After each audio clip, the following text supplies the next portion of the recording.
तो hello guys, और आज हम लोग यहाँ पे आए हैं एक फिज़िक्स का बहुत ही इंपॉर्टेंट लेक्चर लेके। ठीक है, नीट 26 के लिए, जो कि बहुत ज़्यादा एक काफ़ी मतलब उस टाइप की सब्जेक्ट है, काफ़ी डरावनी सब्जेक्ट है। ठीक है, और होता भी ये एक्चुअल में यही है कि आप फिज़िक्स में थोड़ा सा टाइम टेकिंग तो है, वहाँ पे एक्यूरेसी भी मेंटेन करनी पड़ती है और टाइम का भी देखना पड़ता है। ठीक है, तो उसमें से कुछ ऐसे में सेक्शन यहाँ पे अपने चैनल पे लेके आया हूँ जो आपके एग्ज़ाम में डायरेक्टली उससे क्वेश्चन पूछे जाते हैं, या तो फार्मूला बेस होता है और या फिर डायरेक्टली क्वेश्चन पूछे जाते हैं। ठीक है, तो जैसे कि यहाँ पे एक टॉपिक है electric field due to a charge wire बोले, या फिर यहाँ पे लाइन चार्ज बोले। ठीक है, लाइन लीनियर चार्ज मतलब लीनियर चार्ज बोले आपसे, तो दोनों के केस में एक ही फार्मूला आपका काम करेगा। दैट इज़ यहाँ पे आप देखिए ये वाला फार्मूला। ठीक है, मतलब अगर जो आपसे कोई नेट वाली इलेक्ट्रिक फील्ड पूछ रहा है यहाँ पे, तो नेट वाली इलेक्ट्रिक फील्ड जो होगी आपकी, तो ये देखिए ये वाला क्वेश्चन आपके उसमें दिया हुआ है, एनसीईआरटी में दिया हुआ है ये वाला। ठीक है, ये वाला 2k लैम्डा अपान आर कई बार क्वेश्चन पूछा गया है। 2k लैम्डा, अब लैम्डा यहाँ पे क्या है, तो ये है आपका चार्ज पर यूनिट लेंथ, मतलब चार्ज पर यूनिट लेंथ जो होती है वो लैम्डा हमारा होता है, लीनियर चार्ज डेंसिटी होता है। ठीक है, और आर वो डिस्टेंस है जहाँ पे आपको फाइंड आउट करना होता है इलेक्ट्रिक फील्ड, और के की वैल्यू सभी को पता रहती है 1/4πε0 होती है। ठीक है, तो वैसे तो इन्होंने क्या किया है कि ये एक फार्मूला ही बना दिया आपका है, यहाँ से आप ऐसे EX√EY² निकाल सकते हो। ठीक है, तो यहाँ पे ये फार्मूला है, बेसिकली आप लोग देख सकते हो दोनों फार्मूले EX का दिखाया गया है और ये EY का दिखाया है, और दोनों का स्क्वायर लेकर जब सॉल्व करोगे तो ये वाला आपका फॉर्मूला यहाँ पे। वैसे ये वाला इतना इंपॉर्टेंट नहीं गाया है क्योंकि आपका एनसीईआरटी में दिया नहीं है, फिर भी अगर जो आपका मन कर रहा है कि वो क्वेश्चन पूछ सकते हैं, एंगल देख के क्वेश्चन पूछ सकते हैं। वैसे अभी तक ऐसा क्वेश्चन बना नहीं है, एंगल देख के नहीं बना है। उन्होंने दो बार या 3 बार ये क्वेश्चन आया हुआ है नीट में आपके, तो 2 बार तो मैं सर्टेन हूँ अभी रिसेंटली 2022 से लगा के, लेकिन हो सकता है कि उसके पहले भी आया हो। तो ये वाला फॉर्मूला ही पूछा गया है अभी तक। और ये भी आप लोग जानते हैं कि जैसे प्लस चार्ज है तो उससे जो फील्ड होती है वो अवे रहती है। अगर जो यहीं पे ये नेगेटिव मतलब वो होता है, फाइनाइट वायर होता है, इन्फिनाइट वायर होता है, तो फिर आप इसके अवे करते हैं आप। ठीक है, ऐसे रहता है यहाँ पे चलता है। तो ये इंपॉर्टेंट है, अगर जो मन करे तो आप लोग करके जाइए। वैसे तो इन्होंने सिर्फ फाइनाइट ये वाला क्वेश्चन भी जेईई में पूछा गया एक बार है, तो इसको भी आप लोग देख लीजिए। ये नेगेटिव चार्ज पार्टिकल Q और ये मास भी दिया है, is revolving around a uniformly charge wire, और यहाँ पे इसकी लीनियर चार्ज डेंसिटी दी है, find the speed of the particle. तो आसान है, कोई बहुत बड़ी दिक्कत वाली बात नहीं है कि अगर जो किसी मतलब चार्ज के मतलब कोई चार्ज रॉड है इनफिनाइट लेंथ की, उसके अराउंड एक चार्ज ऐसे मूव कर रहा है और ये पॉजिटिव है और ये नेगेटिव है, तो ये अट्रैक्टिव फोर्स काम करेगा। ठीक है, तो ये अट्रैक्टिव फोर्स कितना होगा, जितना कि उसको सेंटीपिटल फोर्स वो प्रोवाइड करवा दे। सेंटीपिटल फोर्स मतलब mv²/r। तो आपसे ये स्पीड पूछी है और ई की वैल्यू जो है, ई की वैल्यू आपको यहाँ से मिल जाएगी आराम से, 2k लैम्डा अपान आर अभी हम लोगों ने निकाली यहाँ पे। और हर बार गाइज यही वाला फॉर्मूला आपसे यूज करवाते हैं, 2k lambda upon R. 2k lambda upon R ये वाला फॉर्मूला अगर जो आपको याद है तो ये क्वेश्चन आराम से आप निकाल सकते हैं। ठीक है, थोड़ा सा दिमाग तो लगाना पड़ेगा भाई, स्पीड पूछी तो स्पीड कैसे आ सकती है, सोचने का तरीका होना चाहिए। फोर्स लगेगा इसके सेंटर की तरफ, और वो फोर्स कितना होगा, QE होगा, और इसको बैलेंस करने के लिए एक सेंट्रीफ्यूगल फोर्स होगा, सेंट्रीफ्यूगल फोर्स होगा, सेंटीपिटल नहीं, सेंट्रीफ्यूगल फोर्स होगा, जो कि आपका इसके उसमें लगेगा। ठीक है, तो इसको आप ऐसे निकाल सकते हो। क्लियर, इस टाइप के क्वेश्चन आपसे पूछे जा रहे हैं।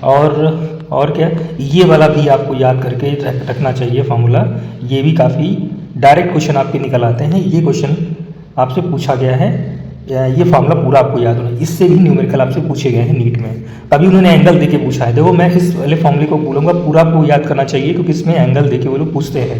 कभी 90 डिग्री का कर देंगे एंगल बना देंगे, कभी वो 180 डिग्री का एंगल बना देंगे। ठीक है, तो ये दोनों एंगल देके ही पूछते हैं। और यहाँ से आप देखिए, ये पूरा आपको समझना भी चाहिए अच्छे तरीके से कि एंगल कहाँ से बनाया है। तो एंगल ये बना हुआ है इस टाइप से, ये पूरा एंगल लिया गया, मतलब ये नहीं, ये वाला होगा तो ये होगा θ/2।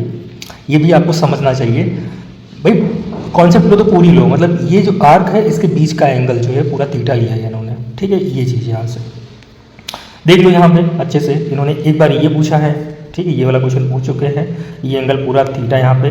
और हाँ, अगर जो क्वेश्चन में उन्होंने ऐसे दे दिया कि मतलब जैसे मान लो ये कोई एक सर्कुलर आर्क है इस टाइप से, और एक साइड का उन्होंने एंगल दे दिया, मान लो सपोज एट 30 डिग्री, और एक साइड का एंगल दे दिया 60 डिग्री, ऐसे इस टाइप से, ठीक है। तो आपको वेल नोन है कि हमको ये पूरा एंगल चाहिए, मतलब ये 90 डिग्री हमको चाहिए आंसर, ठीक।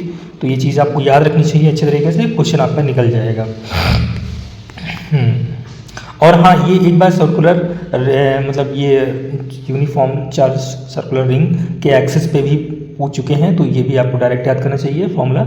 ये एक्चुअली आपके मैग्नेटिक फील्ड में भी आपको मिल जाएगा, वहाँ पे मैग्नेटिक फील्ड पूछते हैं एक्सिस पे, ठीक है। तो एक्सिस दूरी यहाँ पे x है, रेडियस r है, और के तो आपको पता ही है, तो ये फॉर्मूला बन के आता है, ठीक है। इसके बावजूद यहाँ पे अगर जो आप देखो तो इसका ग्राफ काफ़ी इंपॉर्टेंट है, ये ग्राफ इसका होता है, ये ग्राफ भी। और मैक्सिमम ई कहाँ पे होगा, तो ये जो दूरी होगी ये होगी हमारी ±r√2। इसमें हमें इलेक्ट्रिक फील्ड की वैल्यू जो मिली है वो मैक्सिमम वैल्यू मिलती है, ये चीज़ आपको बहुत अच्छे से पता होनी चाहिए। ग्राफ में यही यूज करवाते हैं। अब जैसे ये वाली जो दूरी होगी ये कितनी होगी, r+r/√2, ये वाली कितनी होगी, -r/√2, क्योंकि यहाँ पे इलेक्ट्रिक फील्ड में माइनस वो मैक्सिमम मिल रही है। बाकी यहाँ पे देखो 0 दिख रही है इलेक्ट्रिक फील्ड, ठीक है। फिर बढ़ी बढ़ के बाद यहाँ पे घट गई, फिर यहाँ से देखो ऐसे बढ़ी, फिर ऐसे घट गई, इस टाइप से आपको याद रखना है। क्लियर है।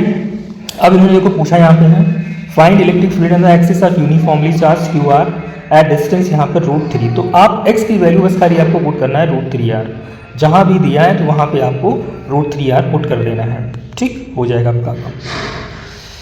इसके बाद में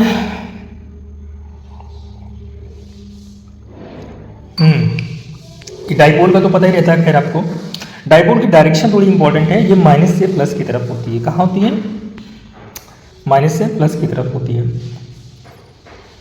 ये देखो दिया है यहाँ पे। तो ये क्वेश्चन जो बनेगा ये लिखा डायरेक्शन इस फॉर्म -2 + q, ये काफ़ी इंपॉर्टेंट है।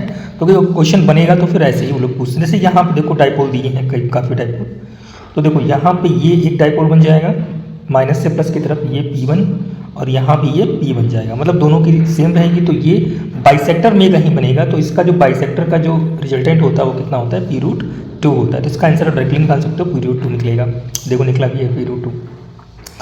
यहाँ पे एंगल 60 डिग्री का बन रहा था, तो अब सॉल्व कर लेना आप लोग। 60 डिग्री का एंगल अगर जो बना है तो फिर कैसे निकलेगा यहाँ से, तो वो भी आप लोग सॉल्व कर सकते हो, ठीक है। ये इलेक्ट्रिक फील्ड का है एंड ऑन यानी एक्सियल पोजीशन। तो यहाँ पे एक्सियल पोजीशन पे क्या होता है, 2kp/r3। वैसे तो मैं कहूँगा कि आप लोग डायरेक्टली इसको आप अपने आप खुद निकालने का प्रयास करें, क्योंकि नीट में ये 2 बार क्वेश्चन इससे पूछा गया है, रिसेंटली पूछा गया, इसलिए मैं कह रहा हूँ 2023 में पूछा गया एक बार और 2024 में पूछा गया है इस वाले केस को लेकर। इसलिए आप लोग इसको डायरेक्टली ही निकालने का प्रयास करें तो ज़्यादा बेटर रहेगा, ठीक है। मतलब पूरी कॉन्सेप्ट सीख लीजिए इसकी कि मतलब कैसे निकलता है इलेक्ट्रिक फील्ड। जैसे ये माइनस चार्ज के द्वारा आपको पहले देखना है, तो माइनस चार्ज के द्वारा इस वाले पॉइंट पे निकालना है, तो ये ऐसे हो जाएगा इसकी तरफ, क्योंकि ये माइनस है और यहाँ पे आपको निकालना है, तो ये direction towards the negative charge होगा। और अगर जो आप प्लस से निकालने हैं इस वाले पॉइंट पे, ठीक है, तो ये डायरेक्शन हमारी ऐसे हो जाएगी, मतलब ये वाली डायरेक्शन हमारी ऐसे हो जाएगी और ये वाली हमारी ऐसे हो जाएगी। तो ये वाली जो माइनस से निकली वो बड़ी है और जो प्लस से निकाले वो छोटी है। तो छोटी में से बड़ी में से छोटी निकालोगे, है ना भाई। ये वाला जो है ये प्लस वाला दूरी ज़्यादा है, तो इलेक्ट्रिक फील्ड की वैल्यू क्या होगी, ज़्यादा होगी। तो आपको माइनस क्या करना है, EB - EA करना है, बस ये चीज़। और बाकी आप लोग यहाँ पर देखो ये डिस्टेंस R दी है, ठीक है। तो ये वाली जो दूरी हो जाएगी ये R+A हो जाएगी। कितनी हो जाएगी गैस, R+A हो जाएगी, है ना, ये वाली दूरी। और ये वाली दूरी कितनी हो जाएगी गैस, ये हो जाएगी आपकी R-A। ये सारी चीज़ें आप रखोगे फॉर्मूले में तो क्वेश्चन आपके निकल जाएंगे। और अगर जो डायरेक्टली इसका याद कर लेते हो 2kp/r3, ये इसका रिजल्टेंट का फॉर्मूला होता है, तो बहुत ही अच्छी बात है। इसके अलावा ये इक्वेटोरियल यानी ब्रॉडन पोजीशन होती है, इससे भी क्वेश्चन बना हुआ है, तो इसको भी आपको डायरेक्टली याद करना चाहिए। ये इसका जो फॉर्मूला आएगा वो kp/r3 आएगा। कितना आएगा, kp/r3, लेकिन माइनस में आएगा। y माइनस, देखो यहाँ पे डाइपोल की डायरेक्शन कहाँ पे है, डाइपोल की डायरेक्शन हमारी ये है इस टाइप से, ठीक है। और जो रिजल्टेंट इलेक्ट्रिक फील्ड निकली है इसकी डायरेक्शन आप देखो इस टाइप से है, इधर है। तो दोनों एंटी पैरेलल है, मतलब ये इलेक्ट्रिक फील्ड रिजल्टेंट वाली है और ये हमारा डाइपोल है, तो दोनों कैसे हैं, एंटी पैरेलल हैं। दैट्स वाई यहाँ पे जो इलेक्ट्रिक फील्ड की वैल्यू निकल के आती है वो कैसे निकल के आती है, माइनस में निकल के आती है KP अपान आर क्यूब, और यहाँ पे ये यूनिट वेक्टर माइनस में लगा हुआ है। ठीक है, देखो यहाँ पे लिखा भी है, इस चीज़ को पढ़ लो। Negative sign is used because electric field vector and dipole moment vector both are in opposite direction. बहुत अच्छा क्वेश्चन बनेगा यहाँ पे। तो अगर जो आपसे डायरेक्टली वो लोग पूछते हैं कि बताइए ई एक्सियल और ई इक्वेटोरियल में रिलेशन बताइए, तो ऊपर क्या होगा 2kp अपान आर क्यूब, और ये वाला आर क्यूब ऊपर किसके लिए, इक्वेटोरियल के लिए, और KP नीचे। तो KP से KP कैंसिल, आर क्यूब से आर क्यूब कैंसिल हो गया, सॉरी फॉर दैट। ठीक है, तो माइनस में आपको लाना है, किस में लाना है, माइनस में लाना है आपको, ये चीज़ यहाँ पे। ये वाला भी आपको याद करना चाहिए, जनरल पॉइंट पे आपसे पूछा गया है। किसी जनरल पॉइंट पे अगर जो नेट इलेक्ट्रिक फील्ड पूछी जाए तो ये KP अपान आर क्यूब और ये 3 cos स्क्वायर थीटा प्लस ये रूट में आ जाएगा आपका। ठीक, ये वाला चीज़। बाकी ये न्यूमेरिकल है, मन करे तो आप सॉल्व कर लो, देख लो यहाँ पे अच्छे तरीके से, प्रैक्टिस के लिए काफ़ी इंपॉर्टेंट है आप लोगों के लिए, तो ये आप सॉल्व करिए अपने आप। ठीक, बहुत ईजी है, बहुत टफ नहीं है, आराम से कर सकते हो, कोई बहुत बड़ी बात नहीं है। ये इलेक्ट्रिक फील्ड लाइन हम लोगों ने डिस्कस कर लिया है। इसमें देखो गाइस, जो मैंने अभी बताया आपको, बहुत ही बेस्ट चीज़ मैंने बताई आपको, बहुत ही बेस्ट चीज़ है, वो चीज़ आपको बहुत अच्छे से ध्यान में रखनी है और उसी पे फोकस करना है अच्छे तरीके से।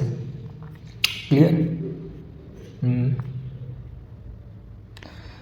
बाकी आप लोग देखते रहिए, इसमें ये सारे तो क्वेश्चन आपके इजी हैं, हो ही जाएंगे इसमें कोई बहुत बड़ी बात नहीं है, कोई इसमें तीर नहीं लगेगा इसमें, मतलब वैसा कुछ कि आपको युद्ध लड़ना है, इजी क्वेश्चन है, आराम से आप कर सकते हो इसको।